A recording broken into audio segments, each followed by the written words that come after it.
Good afternoon. I'm George Herbig, Chief Forecaster, here with Weather Now, Kentucky, and we bring you an emergency broadcast to go over the latest information on what to expect throughout what is shaping up to be perhaps a dangerous evening throughout the state of Kentucky. Of course, as you're coming in here, if you would not mind, please tap the share button at the bottom portion of your screen. Get this video out on your news feeds so that way your friends and family can view it. It's very important.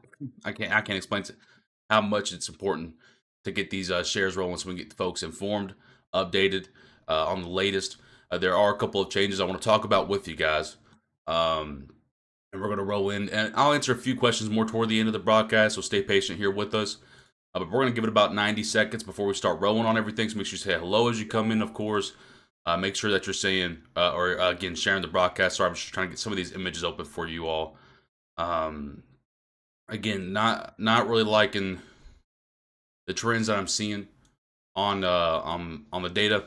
Not only the data, but the current meso analysis that we're doing every 30 minutes.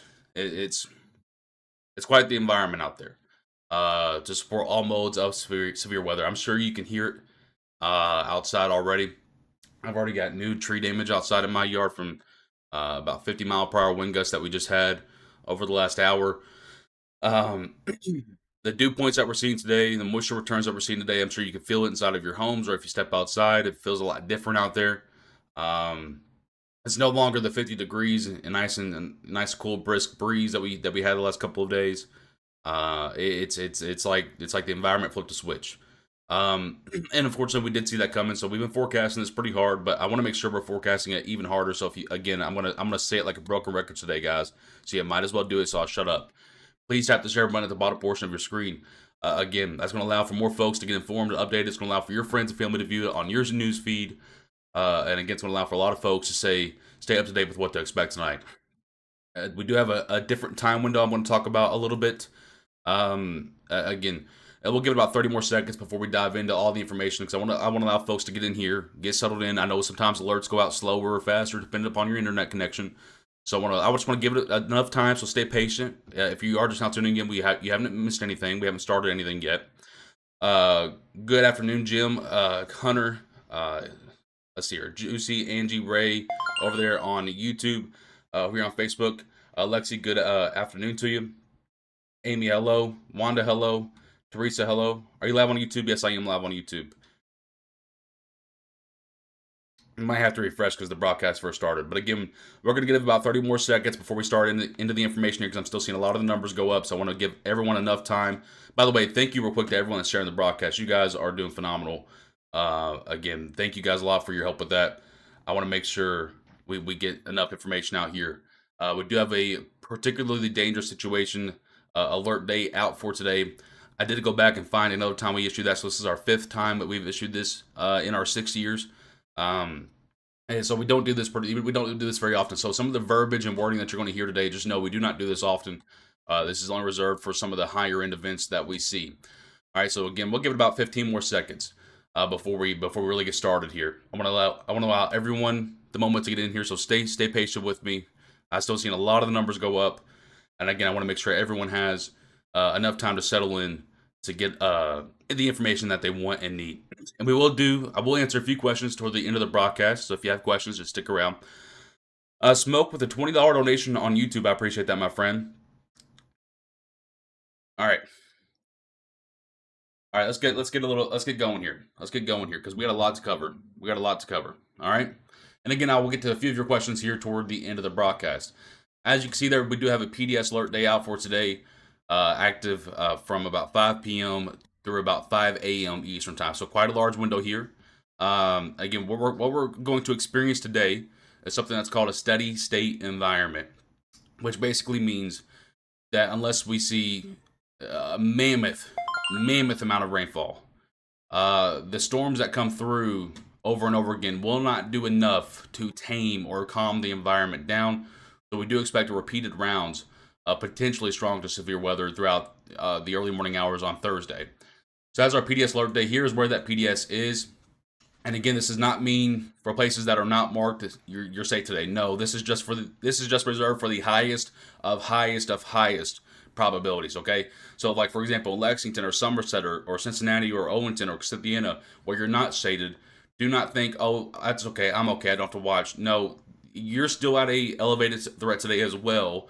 It's just those folks in purple, it's the highest of the highest of the highest, all right? So I just want to make that clear here with you guys, all right? So that, by the way, those maps have already been posted on our pages, so you can go look at those on Twitter or Facebook. The temperatures look a lot different. Yes, I am going to show you the model data that's coming in. Yes, I am going to show you there's a brand new SPC forecast coming out right now.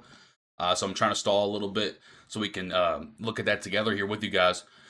So we do have some brand new information to show you. I'm sorry for taking a lot of breaths here. It's getting hot in this house. As you can see here, temperatures are scorching up. I mean, I believe just a few hours ago, most folks were in the 50s. Again, back at around 6 or 7 a.m. Now we're talking about folks approaching the 80s. And there's going to be someone out there that makes a run at 90 degrees today. Probably somewhere from Bowling Green to Paducah. Again, just an impressive, an overall impressive strength of this heat moving in. And that's going to set the stage for the severe potential later on tonight. So again, that's your temperatures. Here are your dew points.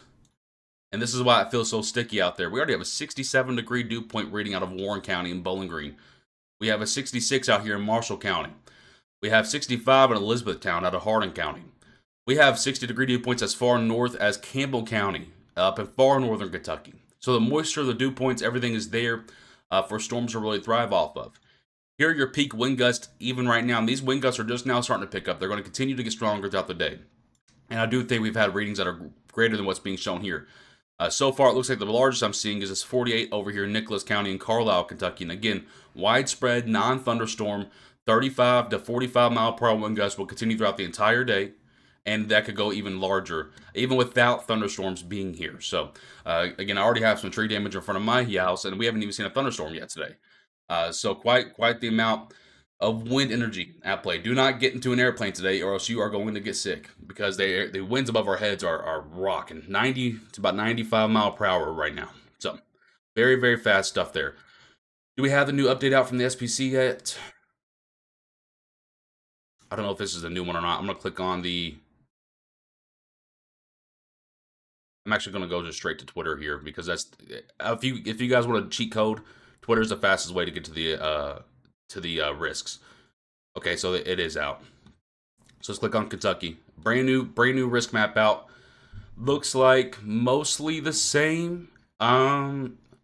Maybe a slight expansion to the north of the moderate zone, northeast there. Maybe. I have to zoom in and look at that a little bit further. But overall, pretty much the same there. Tornado map, I think got pushed a little bit further east there, because I think it stopped at Lexington this morning, so it got pushed about a county or two east. So not to be too surprised, some of the newest data is trying to shift a little bit of, not shift, but expand a little bit of the threat into central and eastern Kentucky. So I'm not too surprised to see that expansion out to the east there.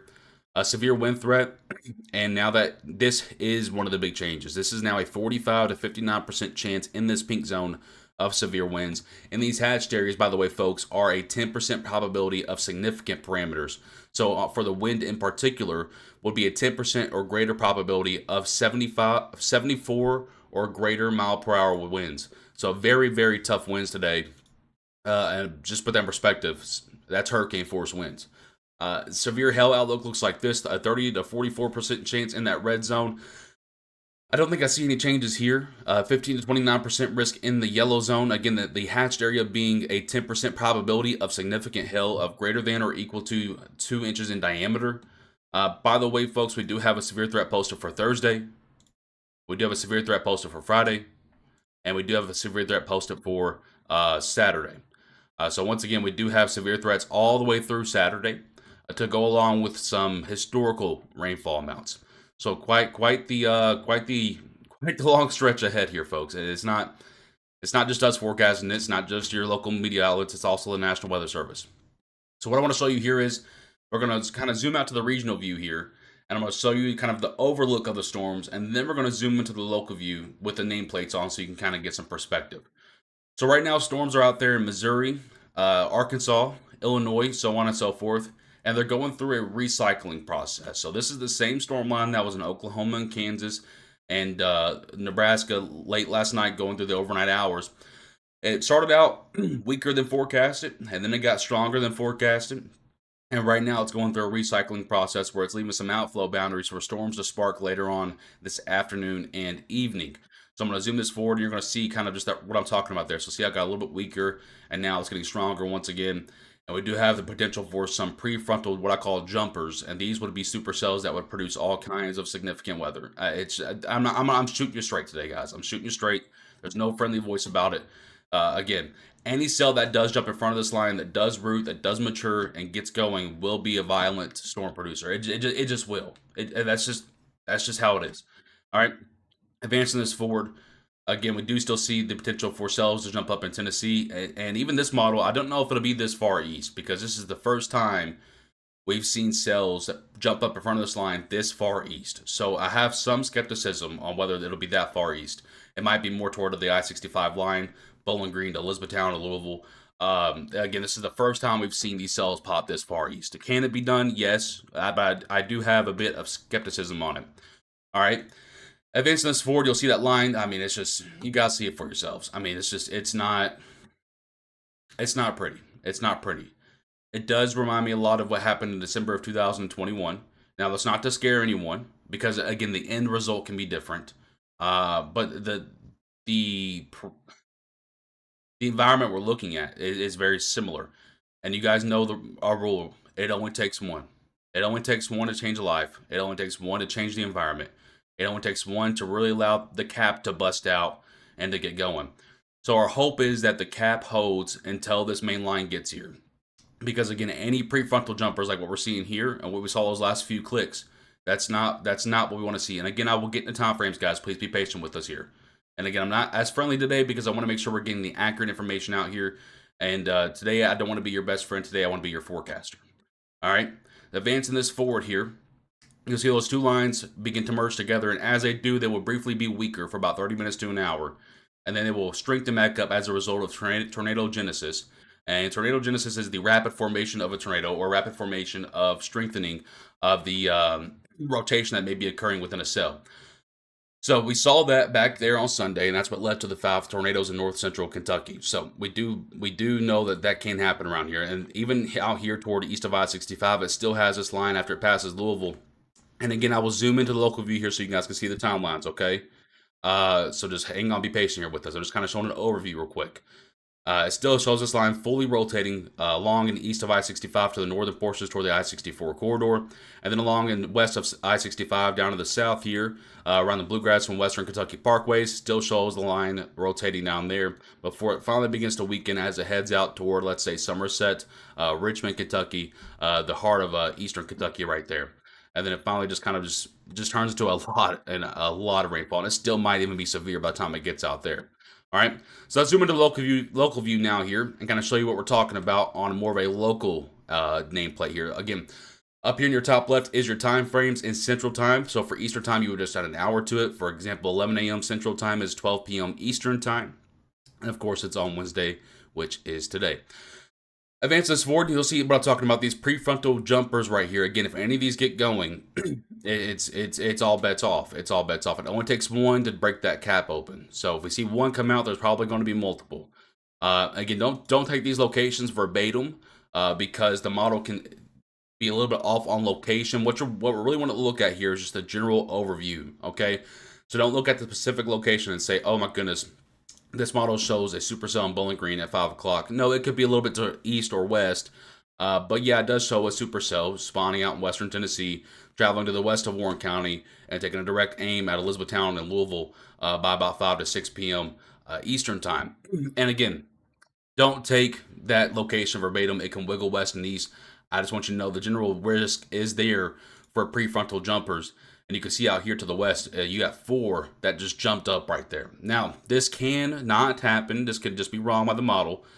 But I will say for the last, goodness, 10 to 12 runs, the model's been showing this. All right, now, I will also show you the NAM3K model as well. I'm going to show you both models here. Both of those short-range models that we really look at a lot. All right? And then once, just look at the mess out here. This is why the high risk, by the way, is out there in southwestern Kentucky is for these jumpers, not necessarily for the line, before the potential for these jumpers. Okay, advancing this forward, those two lines will merge together, and you can just see this. I mean, all these purples and whites and grays you're seeing are indications of a supercell. So you have 1, 2, 3, 4, 5, 6, 7, 8, 9, 10, 11, 12, 13, 14, 15, 16. These are supercells that are involved with a line of storms. And the HRRR model has a bias to be too linear. Basically, what I mean by that is that it will try to take supercells and put them in a line no matter what happens. It does have that potential. This could be a bit more discrete. That's kind of the word we use for it. Basically, a little bit more space in between these cells. I do think eventually, no matter what, this will end up into a line of storms. It's just a matter of where it finishes that line-making process at. So that's 10 p.m. Eastern Time, by the way. 11 p.m. Eastern Time. Midnight Eastern Time. And again, it's just still fully rotating along this entire front of the storm here.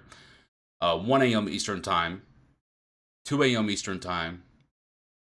3 a.m. Eastern Time, and this is where 2 to 3 a.m. is where we feel like the line begins to stall out, start to lift to the north there, and begin to weaken some. So again, that's kind of why we don't expect a whole lot of severe probabilities for, let's say, Somerset or Pikeville at first. Your threat may come a little bit later in the morning on Thursday, like around 8 to 9 a.m. or so, but we'll cover that down the road. We have some time on that. Updraft helicity from the HRRR model is not pretty. So this map floats around the internet a lot. Let me break down what it means for you. This is a maximum updraft helicity. It basically indicates rotations that are lying within storms. Now, rotation does not always indicate tornadoes, but it could also indicate damaging winds or large hail. But nonetheless, it does indicate severe weather. And you can see that central, northeastern, and southwestern Kentucky is completely lit up, especially southwestern Kentucky, and that's why you see the high risk there, the moderate risk over central Kentucky and northern Kentucky, and a slight risk down there towards southeastern Kentucky. All right. Again, these storms will be rotating along the front side of that line for hours and hours and hours on end. It's not pretty. All right, so that's the overview from the HRRR model. I want to show you the NAM3K model now, so we can have different ideas here, because we don't just look at one model. Matter of fact, at this point, quite honestly, I stop looking at models. I do something called meso-analysis every few hours, or sorry, not every few hours, but every few half hours, if you will, because models at this point are going to struggle a little bit because you're getting too close to the storm. So, but I do like to show you guys just so you have some type of, I guess, context of what's happening. All right. The NAM3K model, it does try to indicate some prefrontal jumpers. The NAM3K model, I'm going to be honest with you, it kind of sucks at convecting storms. What I mean by convecting is starting storms. It's really bad on the placement, it's really bad on the style, it's really bad on the form. So I don't really know exactly what it looks like. But it is overall pretty similar to the HRRR model, where we saw that line begin to pop up in front of what was the main line. And when that happens, that could be a lot more spin involved with that, because that's going south to north, whereas this line behind it's going west to east. And so you have storms going in opposite mode of where the flow is.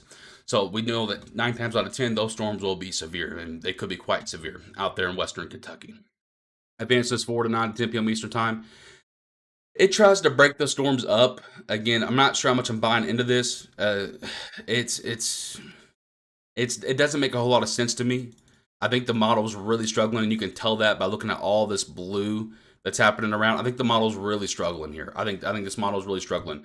Could this happen? Yes. And if this does happen, then obviously our severe threat is much lower tonight for like places like central and eastern Kentucky than what's currently projected. But once again, this model tends to do very bad at handling convection. It's not very great. But I wanted to show you it just to kind of show you it. Say, hey, this is another idea. It could break up a little bit. So there is still some bust potential there, if you will. I think either way you slice it, you're looking at a high ceiling of severe weather tonight, especially for western Kentucky. And as you go east, it begins to drop down a little bit. All right, but it doesn't drop down enough to where we're saying, oh, you can be good to go. It just drops down a little bit at a time. So the timing, again, anywhere tonight from the main line being basically 8 p.m. out there or 7 p.m. out there in western Kentucky. Maybe in central Kentucky by about 10 to 11 p.m. Maybe in eastern Kentucky by about 2 a.m. If we have prefrontal jumpers, obviously those will come in front of that line. So the actual window right now is unfortunately 5 p.m. to 5 a.m. I mean, it's just how it is. I can't give you a more specific time frame than that. You just can't, because it's not It's not realistic. If we have cells that jump up in front of that line, obviously the storms start a lot sooner. So again, the window's quite wide for now. Doesn't mean you're going to see severe weather that entire window. It just means, hey, there's the potential for cells to jump up in front of that line, so we have to make that window larger. We just have to. So that's kind of where we're at for now. I do want to go over here to weather-wise to the radar here, so we can zoom in and show you a few more nameplates on. I'm going to skip out on Eastern Kentucky, so we can zoom a little bit more on Central and Western Kentucky. I hope you folks understand. Out there in Eastern Kentucky, you're not at a main threat right now, so I want to make sure I'm focusing on the areas that are. So that's the current outlook right there.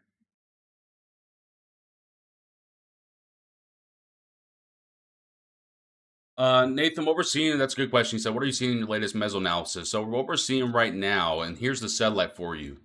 And you can see how we have some cumulus clouds here in Central Kentucky that shows a capped environment. But if I take this back a little bit, you'll see how it's a lot more firm. There's not as many ripples. Whereas if we put these out to now, where we have a lot more ripples, that means these are starting to break up. So what's going to happen as a result of this is the cap that we have over our environment will slowly begin to lift. By about 3 to 4 p.m. Eastern time, we shouldn't have much of a cap left. So that means storms can fire with those clouds being out of the way. We're also looking at the potential for this again. So to kind of show you some perspective here, here is the SPC mesoscale analysis, and what basically all these fancy colors and lines mean. Don't get too overwhelmed here. This is the surface-based energy, aka CAPE, okay? And this measures the amount of instability that's in the environment for storms to have fuel to go off of, okay? And in blue there is the cap, if you will. So the deeper the blue, usually the stronger the cap and the less storms you see, or the less overall severity of the storms.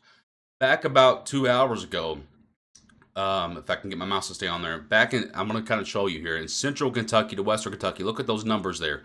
200 or negative 200, negative 250, negative 300, negative 350, right? That's a very, very, very strong cap. So storms are not firing. Obviously, they're not. We have clear conditions out there besides the wind. But if we look at the new analysis coming in right now, negative 50, negative 75, negative 150. Out there in Western Kentucky, there is no cap. So again, the cap is already beginning to erode because the sun is peeking through those broken up clouds. And it's going to allow for the chance for storms to come in front of that line. Right now, I say it's 50-50. All right. Lauren, I think you should be good there. Again, my advice on the shelters today, guys, on picking on whether you're safe or not. If you're in brick or concrete, you're going to be as good as you're going to get, right? Now, if you're on like the 10th floor of an apartment, that might be a little bit different, whereas you're going to take a little bit more wind up there. Obviously, you want to be on the lowest part, so when the storms start to hit, maybe go down to the main lobby or whatever it might be.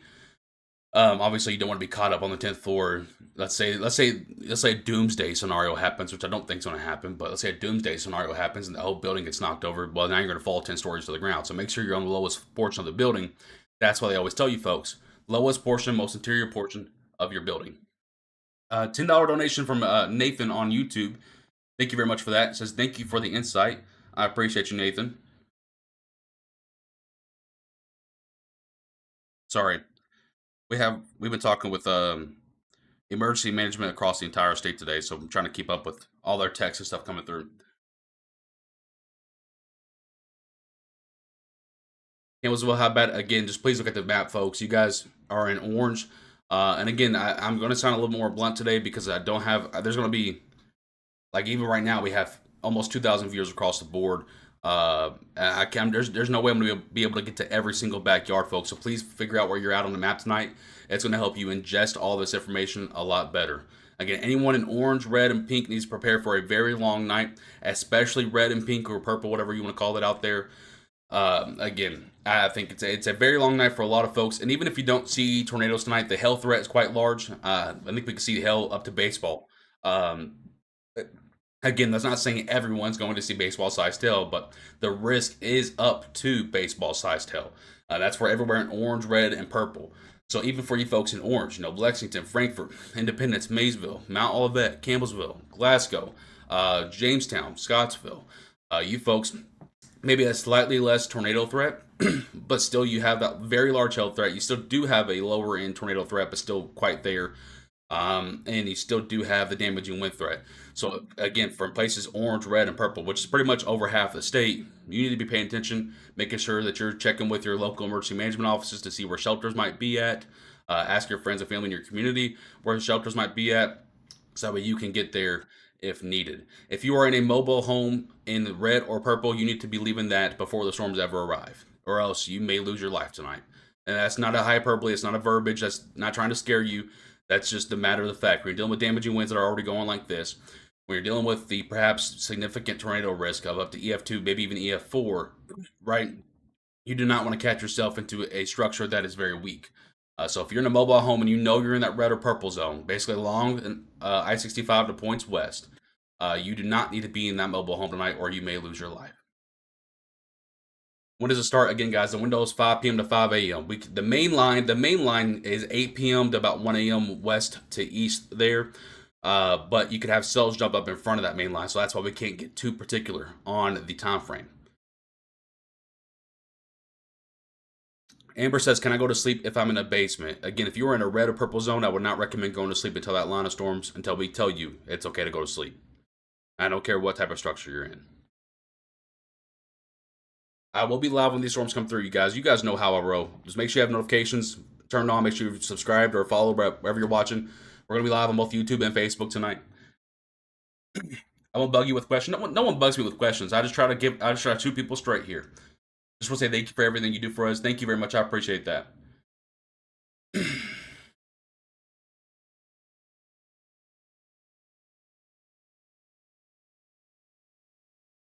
What's the best room to be in the basement should a tornado come? The middle of it. The middle of it. Most basements have those foundational poles, so make sure you're kind of surrounded by that so you can hold on to that. Again, if a tornado is strong enough to rip your floors open, it's probably going to be strong enough to rip those poles out too. But again, that's something that can add a little bit of weight to you and help you kind of pull yourself down. Because again, if a tornado, I don't know if that's going to happen, but just giving you guys scenarios. If a tornado is strong enough to rip your house open, it's going to be strong enough to suck your butt up. Okay, so make sure you have something to hold on to. Make sure you have something to cover your head.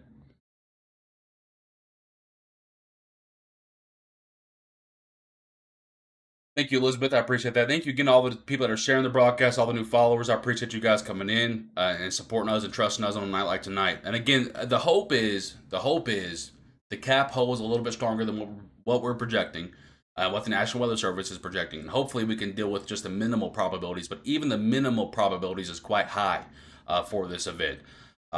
So again, my job is to communicate it the way I see it, no matter how bad or good it might be, and I'm communicating it to you the way I see it. And again, hopefully, it does not fold to that level, or does not go up to that level. And this is all for nothing. But again, I don't see that happening tonight, folks. I don't.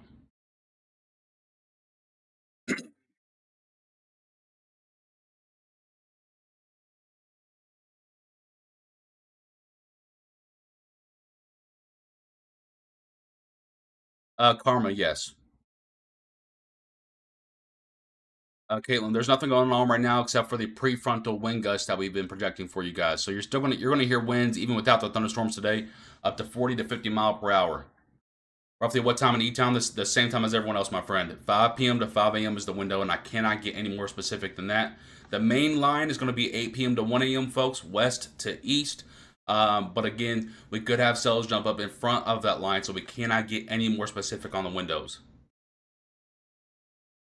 Pikeville, Kentucky is off the map right now because there's not really too much of a severe risk out there for tonight. So I'm zoomed in a little bit more on central, eastern, and western Kentucky instead of far eastern.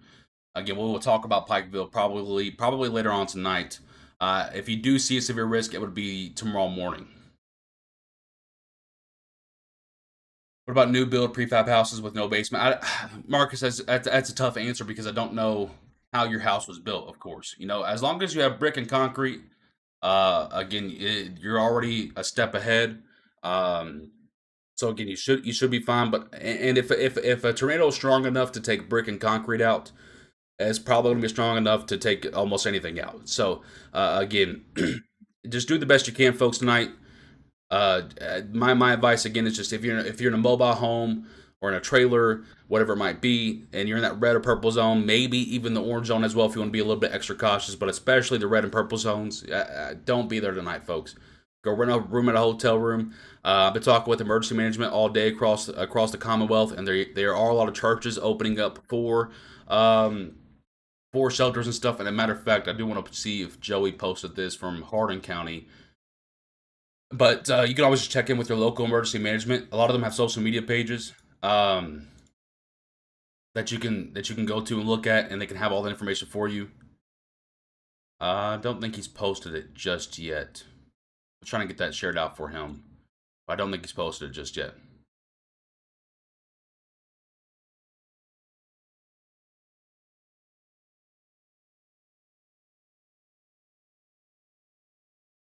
I am in Hardin County, yes. Is me in the red? I can't tell. Yes, you are. Do you see a tornado watch coming out? Yes, I do. We've had matter of fact. Let me pull this up real quickly. There's already a tornado watch posted out to our west into Missouri, and they had tornado watches out at 5 a.m. this morning. So this line is just rocking through everything. Now I will say it hasn't really produced a whole lot up until then, but again, when it gets over here to about Cape Girardeau, Missouri, Poplar Bluff, Missouri, Farmington, West Plains, Missouri, Southern Illinois, that's when that lower level jet kicks in, and that's where I think things really begin to take off. I mean, really begin to take off. So this puts Western Kentucky. I mean, I'm sending my thoughts out there to you folks out there because again this is the area again along with the Storm Prediction Center, by the way, that also believes this. This is the area that could see the brunt of it tonight, along with Western Tennessee, and then out there toward Eastern Arkansas as well. There's this corridor that seems to always be the main focal point these last few rounds. You got kind of lucky the last few rounds, but I don't think you're going to get as lucky today.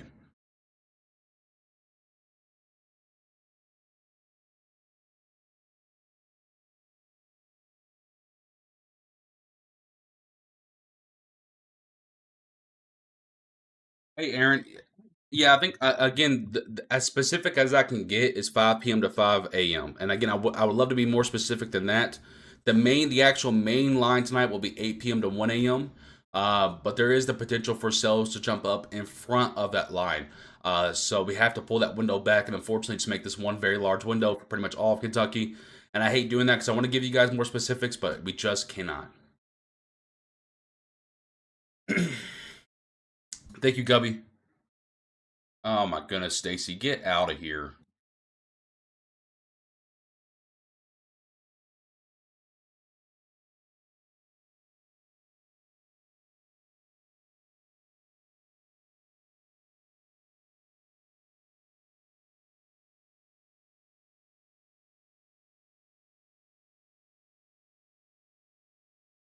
Nisa says at this point there isn't anything that could change the system. I don't think so at this point. You're talking about within 5 to 6 hours of the system really starting. You're not talking about enough time for things to change at that point. Do you think a two-story bi-level vinyl siding home is safe? Depends on what's under that vinyl. A lot of times there is brick under that vinyl, so usually it's safe. I mean, your vinyl probably will get ripped up if you see one of the stronger cells, but a lot of times there's brick or something under there that helps you out. Do you think Louisiana, Kentucky will see tornado warnings or just rains and winds and freaking out? Again, you are at level 2 out of 5 of severe risk. So once again, find your spot there on the map, and you'll know. Again, I think the threat really drops far out there in Eastern Kentucky, but still at a lower and severe risk. Thank you, Jim. I appreciate that on YouTube. Thank you, Smoke. Yes, Olivia.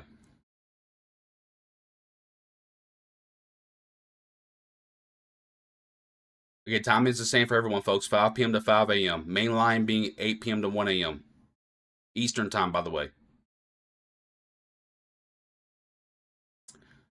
Madison, Frankfurt, yeah, that'll probably be fine. Now, if you were out in Paducah, the answer might be different, but in Frankfurt, yeah, that'll probably just fine. Mount Washington is in the red, just barely, but yes, in the red. Warren County, same thing, 5 p.m. to 5 a.m. for the potential for severe weather. All hazards on the table. You think they will delay flights in Louisville tonight? They absolutely should. What do you think the odds are for supercells to jump in front? About 50-50. And you're only going to see one or two, possibly, maybe three jump up in front of the line, but they're going to be violent. Richard and Ashwood, thank you for becoming some supporters on Facebook. I appreciate that extra level of kindness there. Thank you so much. I'm just checking my phone real quick just to make sure we don't have anybody that needs any information from our partners. Okay. Most likely, Leah. Most likely. All right. Do you do TorCon? No, that's a joke. By the way, all TorCon is this map right here. Just to kind of give you guys some context. They're just kind of scamming you a little bit. All TorCon is this map right here, just put into slightly different colors, and they put their name on it. That's all it is. It's a joke.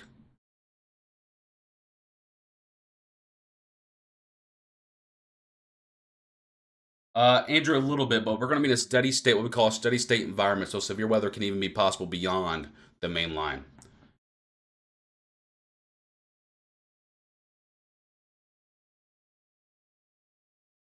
Catherine, yes, just when the storms actually do approach your area, if they are severe at that time, make sure you get to the first floor. That's all I want to say on that.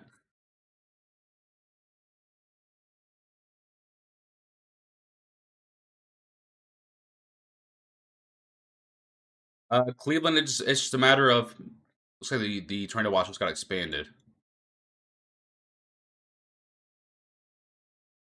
Yeah. Not into Kentucky yet, but it will be eventually. So you can see there, it got expanded a little. Well, no, why did it just flash then? It looks the same to me. Um, but it just depends on what kind of structure you're in there in Muhlenberg. Again, guys, please locate yourselves on the map. It's going to help you a lot. Orange, red, and purple at the highest risk of severe weather tonight. If you are on red and purple and you are in a mobile home or a weak structure, make sure you go to find your shelters or rent a hotel room or whatever it might be to get into a more safe structure. If you're in orange, you can do that as well for an extra precautionary for extra caution. Don't think you necessarily have to do that, but if you are in a trailer, you absolutely need to move out of that trailer tonight if you're in orange, red, or purple, especially red and purple. Again, finding yourselves on the maps. All these maps have been posted on our pages as well, so you can look at those further. Again, knowing where you're at on the map is going to help you a lot tonight. Because tonight, when the things are popping off and really going, I'm not going to have time to answer your backyard questions. I'm just not. I'm just going to be honest with you, because tonight's broadcast, when the storms are actually rolling, are going to be focused on the areas of immediate impact. So I'm not going to be able to answer questions about counties that are 3 hours away from the line, okay? So I just want you guys to learn where you're at on the map for tonight. That's going to help you out a lot. David, with a $10 donation on YouTube, says, thank you for your dedication. I appreciate that donation. Thank you so much. Do you anticipate the red area being expanded more east? At this point, probably not. This is the brand new update that just came out about 20 minutes ago. So at this point, I do not expect any expansions. And at this point, they kind of just let it ride. Again, time frame is 5 p.m. to 5 a.m., guys. Main line being 8 p.m. to 1 a.m., no matter where you're at. West to east. So that means the storms will start out west at the earlier portion of that window and then move east toward the later portion of the window. All right? Yeah, Lisa, she says, when will we know about the prefrontal storms? Do we basically just wait until it gets to Kentucky? We won't know about the prefrontal storms until they happen. And that's just God's honest answers to you, because they can pop. They're those pop-up storms. They're not going to be there. They're just going to generate somewhere down here in southern Kentucky, northern Tennessee. They might even generate in Kentucky. They may even generate to the north of Kentucky, whatever it might be. But the God's honest truth is you're not going to know until they pop up. My monitor's trying to update. Hang on, I gotta stop that. Saul post saying the high risk may be expanded more east into Kentucky. Do you agree with that? I do not. I think it's well placed for now. Again, you guys have to remember the high risk is something that only comes out once or twice a year maximum. It's very, very rare. The last high risk we've had in Kentucky was in March 2nd of 2012. All right, so it's been 13 years since it's been here in our area. And again, it's quite rare, and it's only reserved for the highest of highest possibilities. That does not mean the red and orange zones that you guys can let your guard down because you're not in the highest of highest. This is just a whole different level of high. The red and orange zone is still at an incredible risk of severe weather tonight.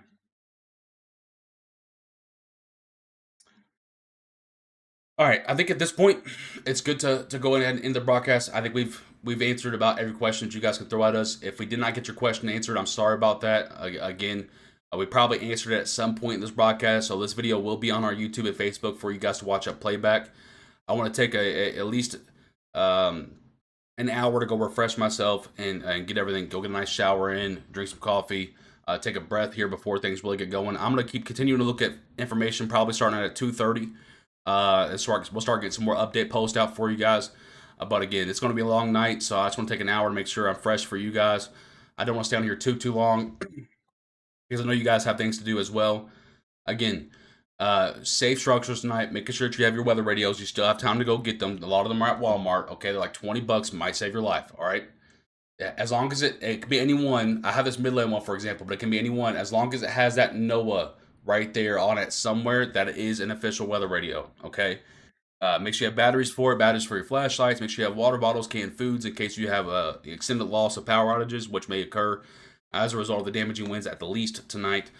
So again, making sure you're pretty much having everything. Again, I can't. Preparing for the worst is always better than. I don't know how am I explaining this. Preparing and not needing it eventually is a lot better than not preparing and having to have it, but not having it because you didn't prepare, right? There's a lot of folks with that wait and see mentality, and I understand that some forecasts have been wrong in the past, but I can't explain to you guys enough. Please do not have that mentality today, right? Even in the orange, red, or purple, any of those zones. Hell, if you even want to do out in yellow to be extra safe, right? Any of those zones, just please make sure you're taking the time today to identify where the safe spot is in your home, which for everyone is going to be the lowest point and most interior point of your home. Okay. If you're in a trailer, make sure you get out of that, go to a safer spot, right? You can, call your local emergency management, go to their social media sites. A lot of them have those safe shelters posted, right? So make sure you're doing that. Just make sure you do everything you can because you never think it's going to happen until it happens to you, right? So, and we all think as human beings that we're invincible, but we're not. These storms do not care about who you are. They do not care about where you come from. They will change your lives. Just ask Mayfield, 2021. Just ask Bowling Green, 2021. Just ask some folks that lost their lives in that flooding last month, right? It does not care. It does not care. So the hope is, obviously, we avoid the higher probabilities, right? And that you prepare, not need it, versus the complete opposite way around. All right? So that's going to be all from us. I appreciate you guys so much for hanging out with us and trusting us with your information today. Of course, we will be live for the entire duration of the event. I'll also post updates to you guys until we get to that event later on. Until then, I'm George Herbig, Chief Forecaster here with Weather Now Kentucky. Thank you so much for tuning into our broadcast. Stay safe, friends.